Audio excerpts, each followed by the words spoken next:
जो हमारा सवाल होगा वो यही, क्योंकि बात ईरान की हो रही है। और कल ही अब लोगों ने ये कहा था कि जो बयान आया था अमेरिका से कि हम ईरान से जंग नहीं चाहते, ये अमेरिका का बयान था।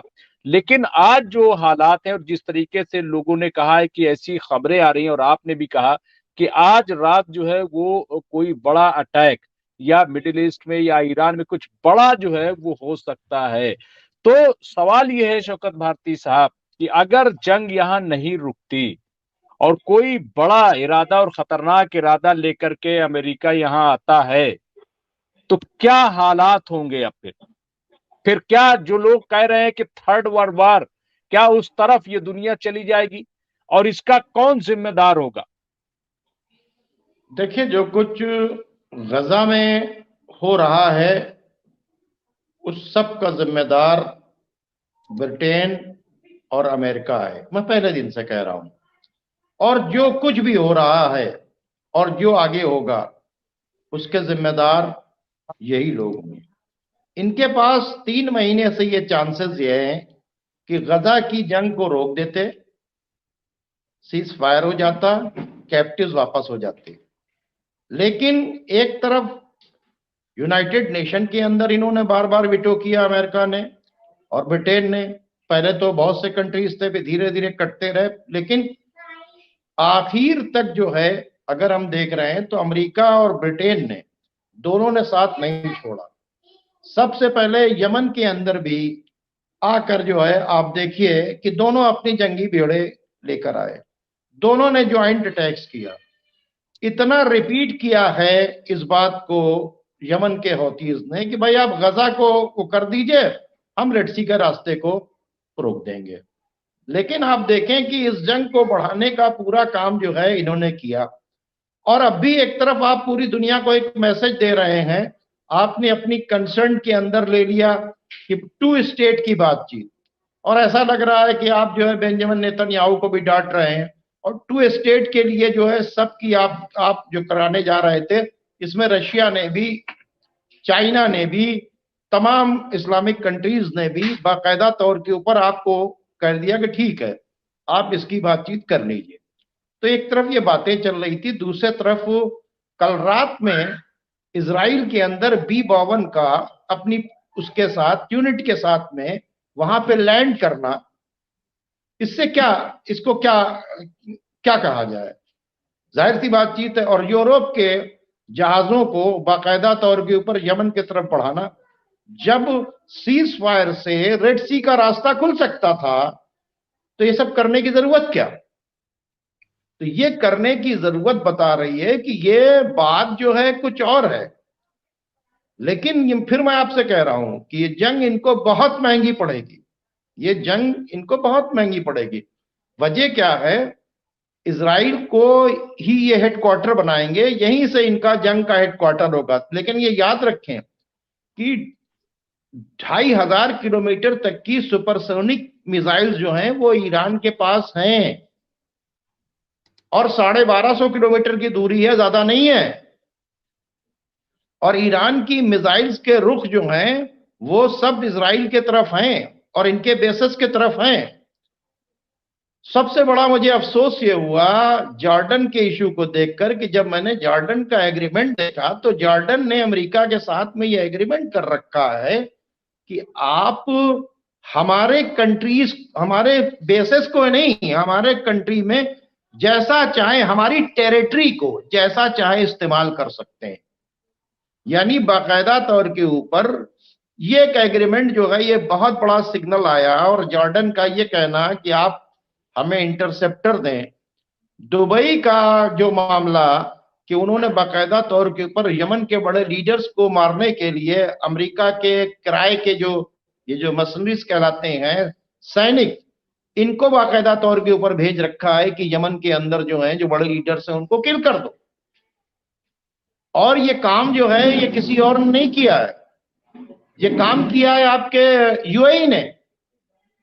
तो एक तरफ ये सब चल रहा है, दूसरी तरफ ये अभी देखिए गद्दारों के, तो इतना जो हौसला बढ़ रहा है अमेरिका का, ये मुझे बहुत बड़ा डर है कि इसमें ये है इनके बेसिस से गद्दारी नहीं हो। कहीं सऊदी के बेस से गद्दारी हो जाए, कहीं टर्की के बेस से गद्दारी हो जाए। हाँ, और टर्की नाटो का मेंबर भी है। अगर मामला बढ़ेगा तो क्या होगा कि उधर से टर्की अपना, चूंकि नाटो का मेंबर होने की वजह से पूरी तरीके से अपने बेस को वहां के ऊपर दे देगा।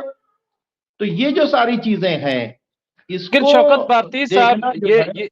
ये शौकत भारती साहब, बिल्कुल आप सही कह रहे हैं। और जो चीजें हैं, लेकिन एक जो ईरान है उसने ये कहा है, अभी यूनुस साहब लिख रहे हैं कि ईरान ने कहा है कि हम जंग के लिए तैयार हैं। और जैसा कि आपने कहा कि वो अलर्ट मोड पर हैं। और जाहिर है कि जब ये जंग शुरू हो रही थी शौकत भारती साहब, तब से अगर आप देखें तो ईरान को तो इस बात का अंदाजा होगा, क्योंकि ईरान जो है उस पर खतरा कोई नया नहीं है। ईरान पर तो खतरा पहले ही से। और ईरान को इस बात का भी अंदाजा है कि अमेरिका जो है वो किसी न किसी तरह से उसको इन्वॉल्व करना चाहेगा, उसका नुकसान करना चाहेगा, क्योंकि अगर मिडिल ईस्ट में किसी से बड़ा खतरा है तो वो ईरान से, बाकी किसी से है नहीं। तो ये तो आप शुरू में भी आप कहते रहे। तो ऐसे में ये जो ईरान की तैयारी है वो किस लेवल की। और दूसरा, दो लोग हमसे, मैं शायद उनका नाम नहीं ले सका था। एक असद साहब हैं, वो लखनऊ से गालिबन, और एक राहुल खन्ना साहब, तो उन्होंने शिकायत की। कई बार होता है नाम छूट जाता है, बहरहाल। तो ये जो शौकत भारती साहब, अभी और सवाल आए हैं मैं ईरान के बारे में, कि ईरान जो है वो उसकी तैयारी क्या है, नंबर एक। नंबर दो, जो 6 जहाजों में अमेरिका तेल रवाना कर रहा है, इससे क्या मुराद है? तेल जो है इससे क्या क्या चीज, मतलब इसको क्यों इतना बड़ा इसको खतरा बताया जा रहा है? क्या चीज इसको, ये क्या है, अगर हम आम जबान में समझें? जी। देखिए, असल में बात क्या है कि जो ईरान का मामला है, तो ईरान तो इन सब के लिए खतरा कोई आज से नहीं बना हुआ है। ईरान तो, ईरान का रिवोल्यूशन आया तब इन्होंने ईरान को, बहुत कमजोर था, उसे खत्म करने की कोशिश की। उसमें इन्होंने 8-10 साल सद्दाम हुसैन से लड़ाया। ठीक है। ईरान ने को खत्म करने के लिए इन्होंने बाकायदा तौर के ऊपर सीरिया के अंदर पूरी कोशिश की कि सीरिया के अंदर हम सीरिया को खत्म कर देंगे। 10 साल वहां के ऊपर ईरान ने इनसे प्रॉक्सी लड़ी और वहां पर ये ईरान को नहीं हरा सके, बल्कि ये वहां के, नहीं बेटा मत करो, तो ये नहीं हरा सके। और हराने के बाद जो है, ए बेटा इसको ले जाओ बच्ची को, तो वो उसको जो है किसी तरीके से नहीं हरा सके। ठीक है।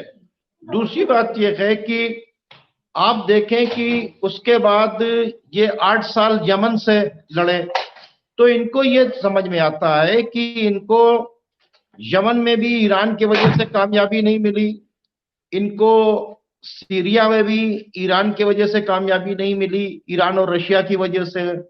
इनको इराक के अंदर ये फुल फ्लैश वहां जो अपनी फोर्स डालना चाहते थे, वहां के ऊपर भी इनको कोई कामयाबी नहीं मिली। तो ईरान तो इनका टारगेट है ही है, और ईरान के ऊपर बड़े बड़े सैंक्शंस को लगाना, बाकायदा तौर के ऊपर ईरान को हर तरह से चाहना कि ईरान को हम कंट्रोल करें, लेकिन ईरान कंट्रोल में नहीं है। रह गई बातचीत है कि ईरान जो है वो इस वक्त उतना कमजोर नहीं है जितना कमजोर ये समझ रहे हैं, क्योंकि अब ईरान के, जिस तरह से ईरान हमास के लिए खड़ा हुआ है, जिस तरह से क्या नाम है, ईरान की जो तमाम प्रॉक्सीज हैं वो खड़ी हुई हैं, क्या नाम है, हमास के लिए।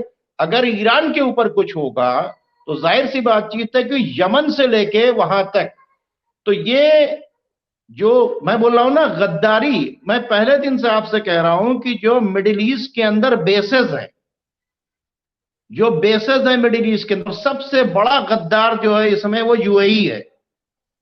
बहरीन तो आ ही गया खुलकर सामने। ठीक है, उसकी तो कोई औकात ही नहीं है। जॉर्डन का एग्रीमेंट अभी हमने आपको बता दिया कि जॉर्डन का एग्रीमेंट है कि मेरी पूरी टेरिटरी को जैसे चाहे इस्तेमाल करे। अब बचे सऊदी अरब। सऊदी अरब ने अभी तक अपनी बेस दिया नहीं। जॉर्डन का ही क्या नाम है, वो है क्या नाम है, बेस है, जहां से जो हौती ने मिसाइल मारा था उसको इंटरसेप्ट किया था इन्होंने, क्या नाम है, जो इजराइल जा रहा था। जॉर्डन से ही जो है इराक की रेजिस्टेंस फोर्स ने जब फायर किया था तो उसको भी वहां से इंटरसेप्ट किया गया था। तो सवाल ये पैदा होता है, आप देखें कि ईरान तो एक अरसे से इन गद्दारों के बीच में गिरा हुआ है, इनके लिए गोल्डन चांस ये मिला हुआ है कि रशिया जो है वो इस वक्त यूक्रेन में बुरी तरीके से फंसा हुआ है।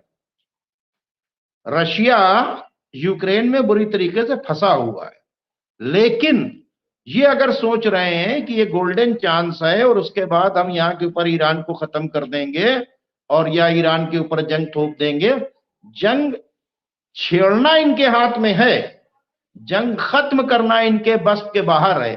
याद रखें कि क्योंकि अब ईरान का जो फोर्स है, ठीक है, वो फैला हुआ है बाकायदा तौर के ऊपर, यमन से लेकर ईरान तक अब जो है बाकायदा तौर के ऊपर इन्हें जंग लड़नी पड़ेगी। तो ये इतना आसान भी नहीं है कि ये सोच रहे हैं कि बिल्कुल ये ईरान को कर देंगे, लेकिन हाँ ये मोस्ट प्रोबेबली ये बात हो सकती है कि जो ईरान की प्रॉक्सीज हैं बाकायदा तौर के ऊपर, भाई यमन भी एज ए बाकायदा तौर के ऊपर प्रो ईरान है और इराक के अंदर जो रेजिस्टेंस फोर्सेस हैं वो भी वहीं पे हैं, इन सब के ऊपर अटैक्स हो सकते हैं, इन सब के ऊपर अटैक्स हो सकते हैं। और क्योंकि उनके पास एक ग्राउंड भी होगा कि भाई हमारे बेस के ऊपर अटैक किया है, इसलिए रह गई बातचीत है जो ऑयल टैंकर्स की जो बातचीत कर रहा है, ये B-52 जो है ये जब उड़ता है तो इसको हवा में तेल भरने की जरूरत होती है, तो वो हर जगह उसको फिलिंग की जरूरत होती है, तो उसको हवा में ही वो, यानी उन्होंने ये इंतजाम कर दिया है कि हम जो B-52 जो है इनका सबसे बड़ा जो है क्या नाम है जहाज है जिससे कारपेट बॉम्बिंग करते हैं ये, तो बाकायदा तौर पे उसको मतलब उसमें बहुत ज्यादा तेल खर्च होता है जिसको भरना पड़ता है, तो वो हवा में ही उसकी फिलिंग करते हैं, वो काफी ऊंचाई से, ताकि उसको मिसाइल टारगेट ना कर सके, मिसाइल हिट ना कर सके, उसको जो है बाकायदा तौर के ऊपर हवा के अंदर उनको भरने पड़ते हैं तेल। तो उसके लिए ये हो गए। मैंने इस न्यूज को नहीं पढ़ा है, इस पे पढ़ूं, अगर पढ़ता तो मैं पूरा डिटेल बताता, लेकिन हाँ ठीक है, बाकायदा शुक्रिया। जी जी जी, शुक्रिया शौकत भारती साहब।